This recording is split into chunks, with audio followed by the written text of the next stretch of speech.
I want to take you to something that happened last week, 49-year anniversary of the Six-Day War in Israel. I don't know about you, but I didn't see a single media outlet mention this amazing war. And it's funny because it's really hard to find a pundit or a military analyst that will go on the record and talk to you about this war. Because this battle represents an inconvenient truth for the faithless. There is literally no way to describe this war if you take out one thing, and that is the power of God. Explain it. Nobody can. That's why nobody talks about it. Nobody teaches it because there's no way to explain it. Tonight, because I want you to have hope on, what you're going to be hearing on what's coming, it is important for us to give credit where credit is due.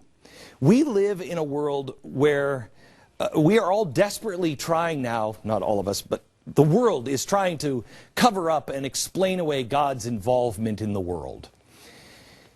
If you read our history books, we are never taught things like George Washington, when he first gave his first orders after becoming a general. He said that all officers and soldiers not engaged in actual duty have to attend divine services and implore the blessings of heaven upon the means used for their safety and defense. What is he saying? He's saying, if you're not on the battlefield, you need to be on your knees in a service, begging for God. We've talked to you before about the dense fog, that as they are coming across Long Island and they're going into New York, there's no way to get across the river. No way to get across the river. What do? Well, all of a sudden this fog starts to roll in, and it covers their escape.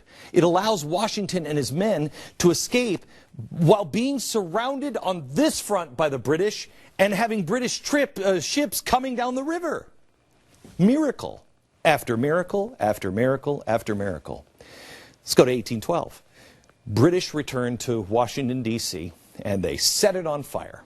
The White House on fire. Everything was lost. No way to win. Except a hurricane moves in out of nowhere. Rains extinguish the flames and force the British to move their ships and their troops out of range. So the water puts everything out and everybody has to run. The delay saved the United States of America.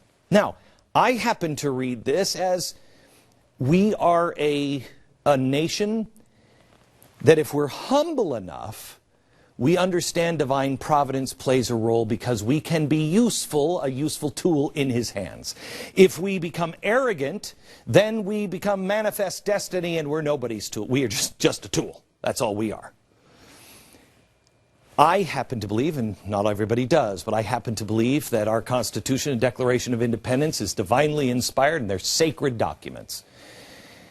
And that because of that and our freedom, if we choose to be servants and make sure that we are on his side, not looking for him to be on our side, he will help us with survival. We cannot separate ourselves from the plans of heaven. And we can look at things any way you want. But when you are humble enough to make sure you are on his side, he will intervene.